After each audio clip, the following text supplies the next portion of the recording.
आगच्छन्तु विद्यार्थिनः तृतीय पाठं पठामः अस्माकं सरस्वती पुस्तकस्य तृतीय पाठम् अस्ति परोपकाराय शतां विभूतयः। विद्यार्थियों, जो हम तीसरा पाठ पढ़ रहे हैं, इससे पहले हम 2 पाठों का अध्ययन कर चुके हैं विद्यार्थियों। पहला पाठ था हमारा वेदामृतम पाठ था और दूसरा था ऋतु चित्रणम। आइए तीसरा पाठ पढ़ते हैं। तृतीय पाठम पठामः परोपकाराय शतां विभूतयः, यानी परोपकाराय का मतलब होता है परोपकार के लिए, परोपकार के लिए शताम यानी सज्जनों की विभूतियां होती है, यानी परोपकार के लिए सज्जनों की क्या होती है, धरोहर या विभूति होती है। तो आज हम इसी पाठ का अध्ययन करेंगे और इसका प्रथम भाग है, यानी इस पाठ का पहला भाग हम पढ़ रहे हैं विद्यार्थियों। और पहले भाग के रूप में हम पाठ परिचय को लेकर प्रस्तुत हैं। आइए पाठ परिचय की चर्चा करते हैं विद्यार्थियों। पाठ का परिचय जानते हैं। सरस्वती पुस्तक का तृतीय पाठ है परोपकाराय शतां विभूतयः। इसका पाठ परिचय लेकर हम प्रस्तुत हैं। आइए देखते हैं। संस्कृत साहित्य में, संस्कृत जो साहित्य है हमारा, संस्कृत का जो साहित्य है हमारे कक्षा 11 के विद्यार्थियों के लिए, उसमें जातक कथाओं का अपना विशेष महत्व है। संस्कृत कथा जो साहित्य है उसमें जातक कथाओं का क्या विशेष महत्व है विद्यार्थियों। तो पहला शब्द आया हमारा जातक कथाओं का, यानी जातक कथाएं क्या होती है विद्यार्थियों, यानी संस्कृत साहित्य में जातक कथाओं का विशेष महत्व है। उसके बारे में चलते हैं। जातक कथाएं क्या होती है बच्चों। जातक कथाओं का यदि हम अर्थ देखें, जातक कथा इत्यस्य अर्थ कह, यानी जातक कथाओं का क्या अर्थ है। इन कथाओं में जो जातक कथाएं होते हैं विद्यार्थियों, इनमें भगवान बुद्ध के पूर्व जन्मों की कथाएं हैं। जो ये जातक कथाएं क्या होती है, भगवान बुद्ध के पूर्व जन्म की कथाएं ये होती है। जो कि मान्यता है, क्या मान्यता है कि खुद गौतम बुद्ध जी के द्वारा ये कथाएं कही गई है। हालांकि कुछ विद्वानों ने का मानना है, क्या मानना है विद्वानों का, कि कुछ जातक कथाएं गौतम बुद्ध के निर्वाण के बाद उनके शिष्य द्वारा कही गई है। विश्व की प्राचीनतम लिखित कहानियां जातक कथाएं हैं। बच्चों, जो जातक कथाएं थी, ये हमारा जो विषय है कि इसमें जातक कथाओं का विशेष महत्व है। तो जातक कथाओं का मतलब जाने, भगवान बुद्ध से जो संबंधित कहानियां हैं, बुद्ध की जो कथाएं हैं वो क्या कहलाती है, जातक कथाएं कहलाती है। यानी पूर्व जन्मों की जो कथाएं हैं भगवान बुद्ध के, वो क्या है, जातक कथाएं हैं बच्चों।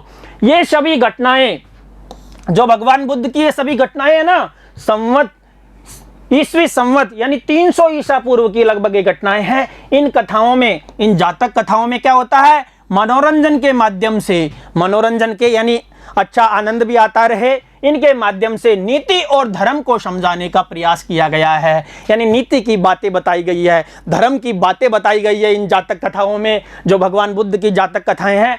तो आइए वहीं वापस चलते हैं बच्चों। आगे कहा है ये कथाएं मूलतः पाली में लिखी गई है। ये कथाएं जातक कथाएं जो हैं वो किस में लिखी गई है, मूलतः पाली में लिखी गई है। जातक कथाएं किस भाषा में लिखी गई है बच्चों, पाली में लिखी गई है। और पाली कौन से क्षेत्र में बोली जाती थी बच्चों, जो पाली का हम वर्णन देखें तो पाली प्राचीन उत्तर भारत के लोगों की भाषा थी।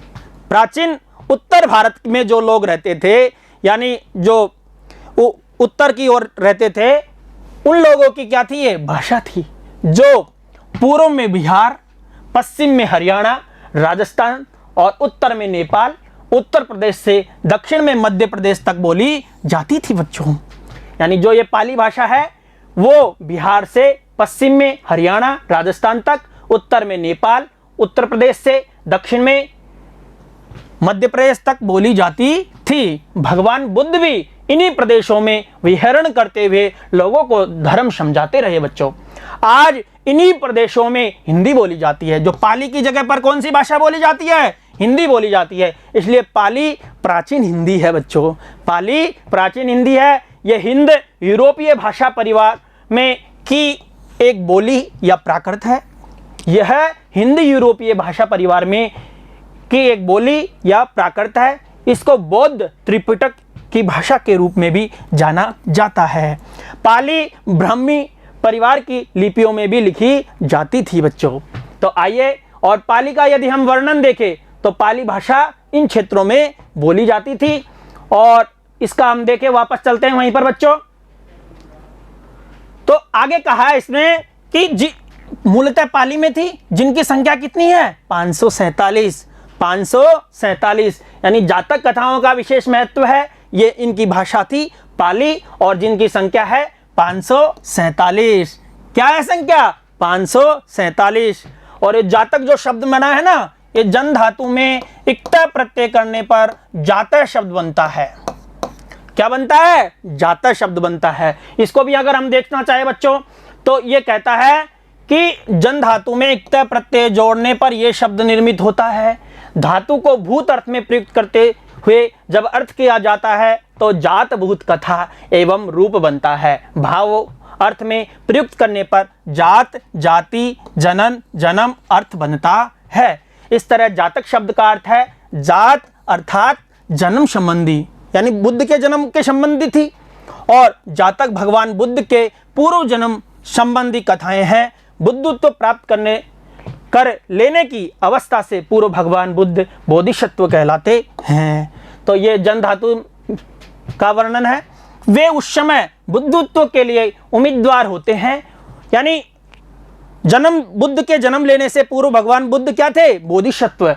वे उस समय बुद्धत्व के लिए उम्मीदवार होते हैं और दान, सील, मैत्री, सत्य आदि परिपूर्णताओं का अभ्यास करते हैं। भूत दया के लिए वे अपने प्राणों का अनेक बार बलिदान करते हैं। भगवान बुद्ध बनने से पहले उन्होंने अनेक बार परोपकार के लिए अपना बलिदान दिया था और इस प्रकार से वे बुद्धत्व की योग्यता का संपादन करते हैं। और अगला जो हमारा शब्द आएगा बच्चों, यह क्या कहता है? देखो कि बोधिसत्व के कर्म दिव्य और अद्भुत है। यानी संस्कृत साहित्य में जातक कथाओं का अपना विशेष महत्व है। ये कथाएं मूलतः पाली में हैं, जिनकी संख्या 547 है। इन शब्दों से हम परिचित हो चुके हैं बच्चों। उनका जीवन जो क्या कहा है कि बोधिसत्व के कर्म दिव्य और अद्भुत है, यानी बोधिसत्व यानी बुद्ध के जो कर्म है वो दिव्य और अद्भुत है। तो बोधिसत्व का यहाँ क्या अर्थ हुआ बच्चों? बोधिसत्व का यदि हम अर्थ देखें तो बोधिसत्व का अर्थ होता है कि बौद्ध धर्म में जो बौद्ध धर्म है, बोधिसत्व, संस्कृत का बोधिसत्व, पाली बोधिसत्व, सत्व के लिए प्रबुद्ध, शिक्षा को कहते हैं। यानी बौद्ध धर्म में शिक्षा को हम क्या कहते हैं? बोधिसत्व कहते हैं।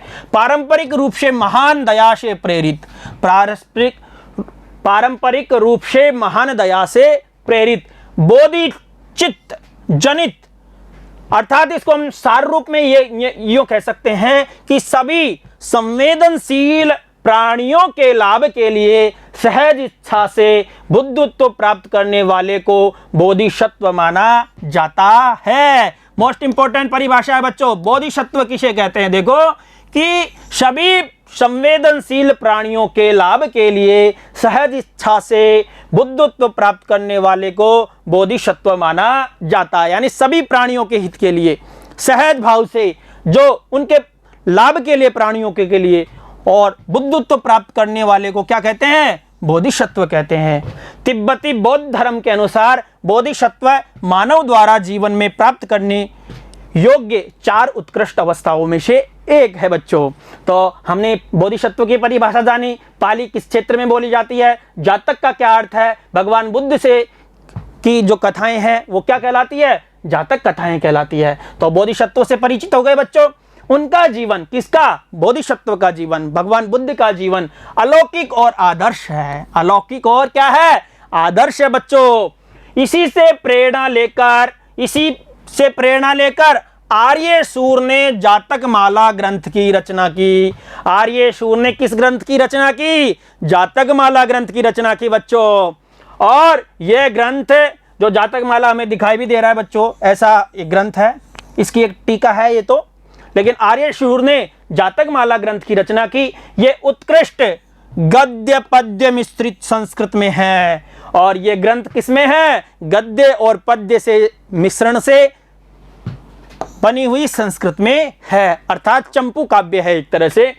प्रस्तुत पाठ इसी ग्रंथ के 15वें जातक मत्स्य जातकम का संक्षेप है। इसको एक बार फिर से देख लेते हैं बच्चों। संस्कृत साहित्य में जातक कथाओं का अपना विशेष महत्व है। वो पीछे मैंने जो आपको बताई है परिभाषाएं, वो मेरे द्वारा लिखी गई है पुस्तक में आपकी में, यही है बच्चों।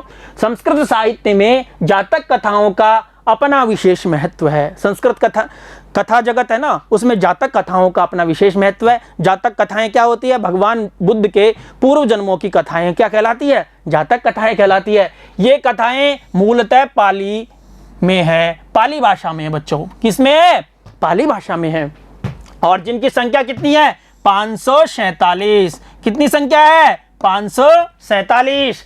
बोधिसत्व के कर्म दिव्य और अद्भुत है, यानी भगवान बुद्ध के या बोधिसत्व के कर्म क्या है? दिव्य और अद्भुत है बच्चों। उनका जीवन अलौकिक और आदर्श है। उनका जीवन कैसा है? अलौकिक है, इस संसार से भी परे है उनका जीवन, और क्या है? आदर्श है। वे हमारे लिए आदर्श स्थापित करते हैं, हमको उनका अनुकरण करना चाहिए। इसी से प्रेरणा लेकर आर्यशूर ने कौन से ग्रंथ की रचना की? बहुत मोस्ट इंपॉर्टेंट है बच्चों, जातक माला ग्रंथ की रचना की। प्रश्न आ सकता है आपका इससे कि आर्यशूर ने उसी से प्रेरणा लेकर जातक माला ग्रंथ की रचना की, और यह ग्रंथ गद्य पद्य मिश्रित संस्कृत में है। जो जातक माला ग्रंथ है वो गद्य पद्य से जो मिश्रित है, संस्कृत में है।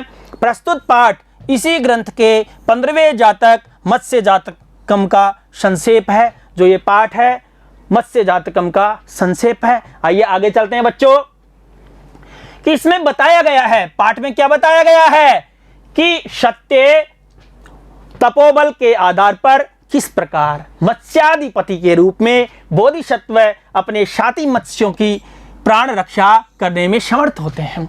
जो ये ग्रंथ है, जो ये कहानी है, परोपकाराय शताम विभूतये है, जो हमारा पाठ है, इसमें क्या बताया गया है कि सत्य और तपोबल के आधार पर, सत्य और अपने तप के बल के आधार पर क्या हुआ है, किस प्रकार मत्स्याधिपति के रूप में भगवान बुद्ध का कौन सा अवतार है? मत्स्याधिपति का अवतार है के रूप में बोधिसत्व अपने साथी मत्स्यों की प्राण रक्षा करने में समर्थ होते हैं। कि मत्स्याधिपति के रूप में उन्होंने अपने जो साथी थे, अपने कुल के जो मानते थे उनको, मछलियां, उनकी किस प्रकार से वो रक्षा करने में समर्थ होते हैं। वस्तुतः सत्व गुण से परिपूर्ण आचरण देवताओं को भी वश में कर सकता है। और इसमें कहा है किस प्रकार से सत्व गुण से परिपूर्ण होकर उन्होंने अपना आचरण से देवताओं को, इंद्र को भी क्या कर लिया? अपने वश में कर लिया था। इसलिए कहा है कि वस्तुतः सत्व गुण से परिपूर्ण आचरण देवताओं को भी अपने वश में कर सकता